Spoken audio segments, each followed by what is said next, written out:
गणपती दर्शन करायला पुण्यात जात आहे? मग हा व्हिडिओ संपूर्ण पहाच.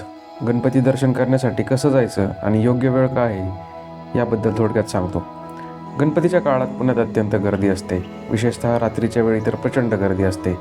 त्या तुलनेत दिवसा खूप कमी गर्दी असते. तुम्हाला जर गर्दीत न जाता दर्शन घ्यायचे असेल तर तुम्ही दिवसा कधीही जाऊ शकता. परंतु गणपती दर्शनाबरोबर तुम्हाला जर देखावे पाहायचे असतील तर तुम्हाला रात्री जाण्याशिवाय पर्याय नाही. रात्रीच्या वेळी हे देखावे अत्यंत सुंदर आणि मनमोहक दिसतात आणि त्यामुळेच अनेक लोक रात्रीच्या वेळीच जातात. परंतु रात्रीच्या वेळी जर गर्दी टाळायची असेल तर तुम्ही संध्याकाळी 6 ते रात्री 9-10 पर्यंत जाऊ शकता. 9 नंतर जितकी गर्दी असते त्या तुलनेत ह्या वेळेत गर्दी कमी असते आणि दर्शन करायलाही कमी वेळ लागतो. आता कसं जायचं हा प्रश्न असेल तर तिथे गाड्या लावायला जागा आहेत, पण पार्किंग अनेकदा फुल होते. जर तुम्ही तुमच्या प्रायव्हेट गाडीने येत असाल तर मी म्हणेल की तुमच्या एरियाजवळ जे कोणते मेट्रो स्टेशन असेल तिथे तुम्ही गाडी लावा आणि मेट्रोने दर्शनासाठी निघून जा. मनपा, छत्रपती संभाजी महाराज उद्यान आणि मंडई हे तेथील काही मेट्रो स्टेशन आहेत. तुम्हाला यातील कोणत्याही एका स्टेशनवर येऊन पुढील प्रवास पायीच करावा लागेल. हा खूप सोयीस्कर पर्याय आहे आणि हा पर्याय मीही वापरून पाहिला आहे. जायच्या आधी तुम्हाला कोणकोणते मंडळ किंवा देखावे पाहायचेत हे गुगल मॅपवर आधीच सेव्ह करून ठेवा आणि त्यानुसारच तुमचा प्लॅन तयार करा. पुढे व्हिडिओमध्ये मी अनेक देखावे दाखवले आहेत. इथे जायला अजिबात विसरू नका. मी मनपा मेट्रो स्टेशनला उतरून पुढे चालत आल्यावर लाल महाल आणि शनिवार वाड्याजवळच सुप्रसिद्ध कसबा गणपती आहे.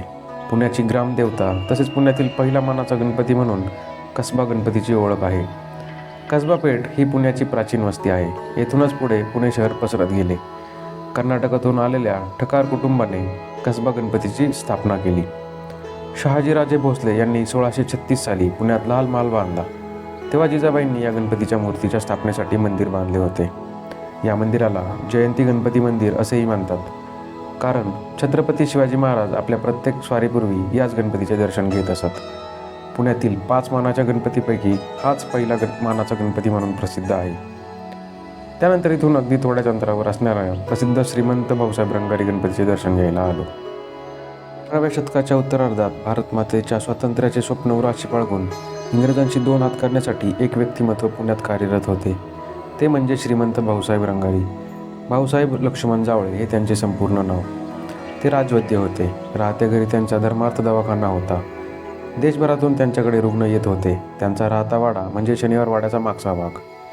त्याला शालूकरांचा बोळ असेही म्हणत. भाऊसाहेबांचा शालू रंगवण्याचा व्यवसाय होता. यावरूनच त्यांचे रंगारी हे नाव रूढ झाले.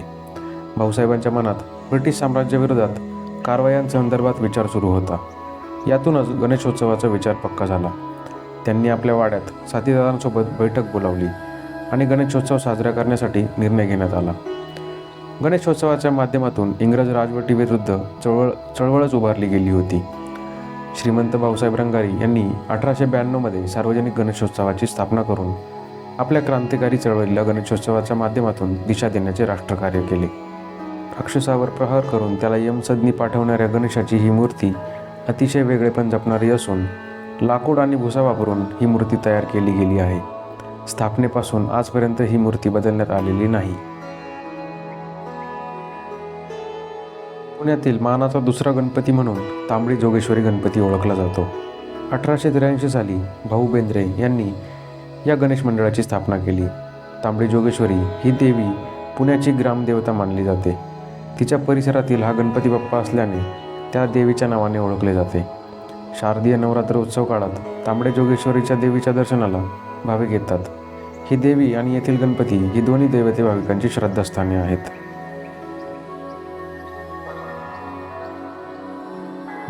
गुरुजी तालीम गणपती हा पुण्याचा मानाचा तिसरा गणपती आहे.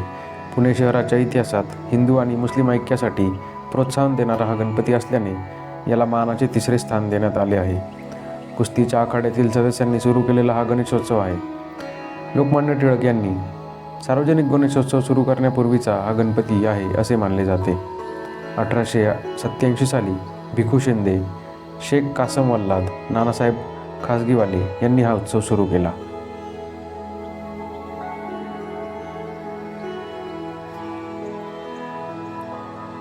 श्रीमंत दगडूशेठ हलवाई आणि त्यांची पत्नी लक्ष्मीबाई हे पुण्यात स्थायिक झालेले व्यापारी आणि मिठाई बनवणारे होते. त्यांचे मूळ हलवाईचे दुकान आजही पुण्यातील दत्त मंदिराजवळ आहे. कालांतराने तो एक यशस्वी मिठाई विक्रेता आणि श्रीमंत व्यापारी बनला. 1800च्या उत्तरार्धात त्यांनी प्लेगच्या साथीने त्यांचा एकुलता एक मुलगा गमावला. त्यांच्याकडे एक दयाळू ऋषींनी संपर्क साधला, ज्याने त्यांना पुण्यात गणेश मंदिर बांधण्याचा सल्ला दिला. नंतर त्यांना कोणताही वारस नसल्याने दगडूशेठने त्यांचा पुतण्या गोविंद शेठ यांना दत्तक घेतले, जे त्यांच्या मृत्यूच्या वेळी 9 वर्षाचे होते. गोविंद शेठ यांचा जन्म 1891 साली पुण्यात झाला. त्यांनी पहिल्या गणेश मूर्तीच्या जागी नवीन मूर्ती आणली. पहिली गणेश मूर्ती आजही 11 मारुती चौकात आहे.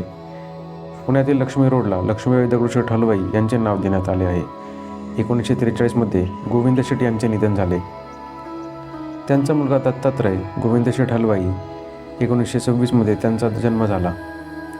त्यांनी दुसऱ्या गणेश मूर्तीच्या जागी तिसरी गणेश मूर्तीची स्थापना केली. नवसाचा गणपती म्हणून ओळखली जाणारी ही मूर्ती आज दगडूशेठ मंदिरात आहे.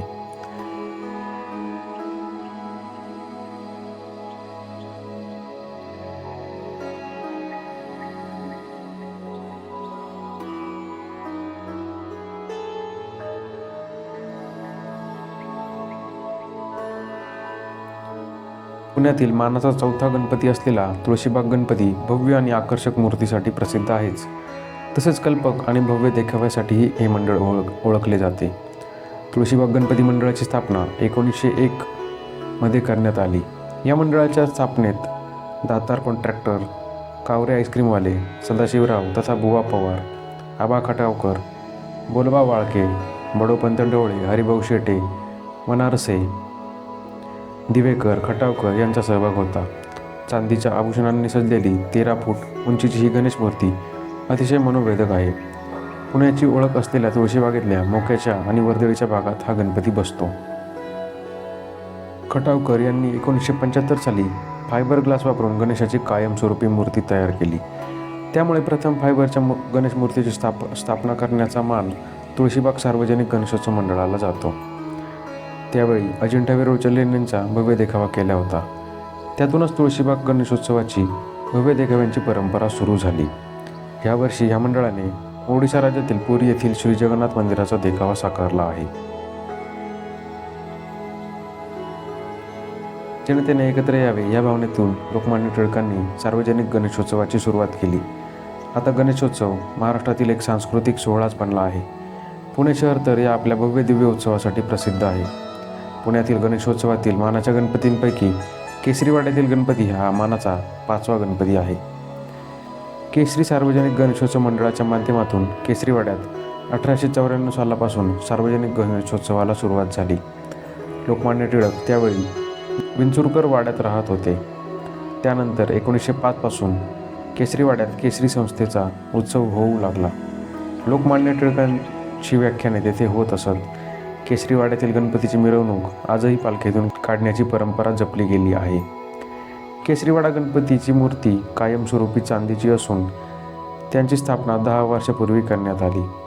ती ज्ञानेश्वरीतील वर्णनाप्रमाणे घडवण्यात आली आहे. या मूर्तीला 6 हात आहेत. मूर्तीच्या एका हातात मोदक असून दुसरा हात आशीर्वाद देत आहे.